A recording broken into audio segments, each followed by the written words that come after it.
Hello बच्चों, let's see this question and here this question says read the information below and answer the question that follow। ये जो information दे रखी है ये read करेंगे और इसके बेस पे जो क्वेश्चन दिया हुआ है वो सॉल्व करेंगे। तो पहले रीड करते हैं अपनी इन्फॉर्मेशन को।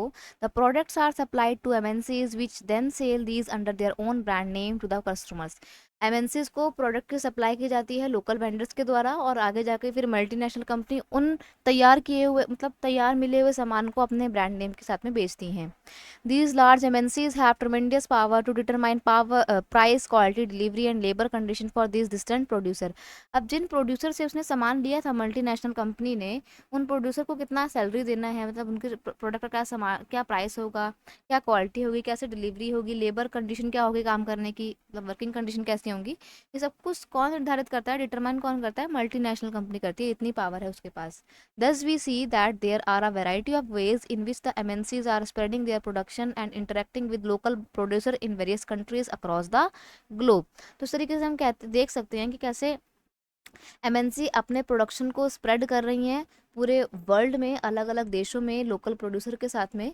अब इसको करने के बहुत सारे तरीके हैं। पहला है bye setting a partnership with local company, या तो वो लोकल कंपनी के साथ में पार्टनरशिप कर लेती हैं, कोलैबोरेशन करके अपना प्रोडक्शन करती हैं।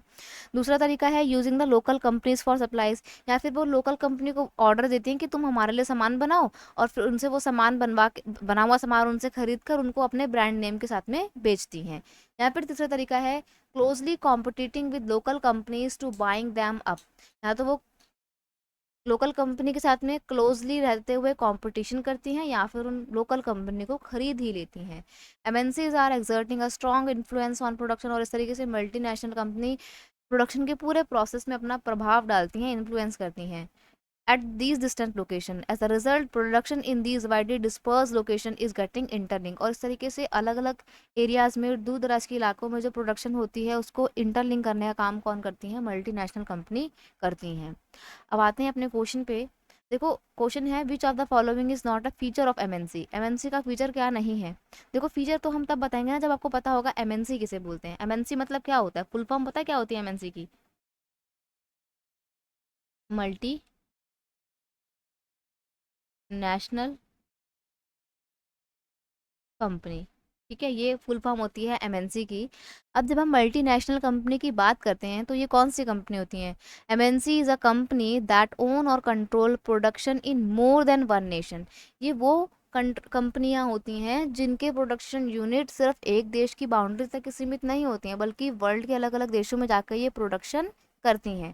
तो अब अलग अलग देशों में जाकर प्रोडक्शन करती हैं तो इट्स मीन काफ़ी बड़ी होती हैं, जो फॉरेन ट्रेड और फॉरेन इन्वेस्टमेंट को इन्फ्लुएंस करती हैं। साइज़ भी इनका काफ़ी बड़ा होता है, अमीर भी बहुत होती है, मतलब इनके पास बहुत पैसा होता है और काफ़ी अच्छी पैसे को ये इन्वेस्ट कर सकते हैं। ठीक है, और इनके पास क्योंकि नई नई टेक्नोलॉजी होती हैं तो ये सामान भी अच्छे तरीके से बना पाती है, नेचुरल रिसोर्सेज को अच्छे तरीके से एफिशिएंसी के साथ यूज़ करके एक अच्छी क्वालिटी का सामान बना पाती हैं। कौन?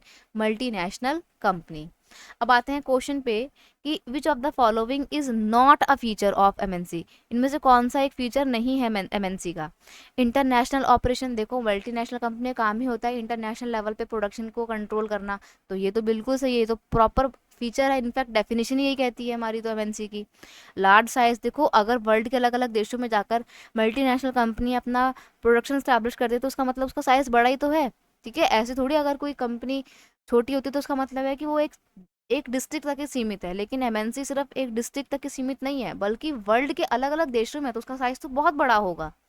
सेंट्रलाइज ओनरशिप एंड कंट्रोल, यानी कि एमएनसी का जो कंट्रोल होता है वो कैसा होता है, सेंट्रलाइज होता है, और या फिर वो एफिशिएंसी के साथ काम नहीं करते हैं, लेस एफिशिएंसी होती है। देखो लेस एफिशिएंसी नहीं होती, गलत बात है, क्योंकि एमएनसी के पास में बहुत पैसा होता है और बहुत बहुत पैसा होने के मतलब है कि वो टेक्नोलॉजी में इन्वेस्टमेंट कर सकती हैं प्रोडक्शन को इंक्रीज करने के लिए, और प्रॉपर पूरे डिसीजन लिए जाते हैं, सेंट्रलाइज स्ट्रक्चर होता है। लेकिन जो प्रोडक्शन का पूरा सिस्टम होता है वो बड़ा कॉम्प्लेक्स होता है, साइज भी बड़ा होता है, और इंटरनेशनल ऑपरेशन करते हैं, यानी कि इंटरनेशनल लेवल पे काम करती हैं।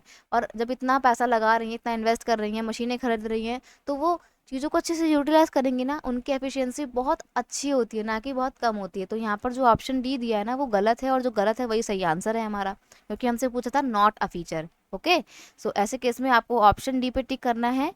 It's your final answer over here. I hope you understood it well. Best of luck.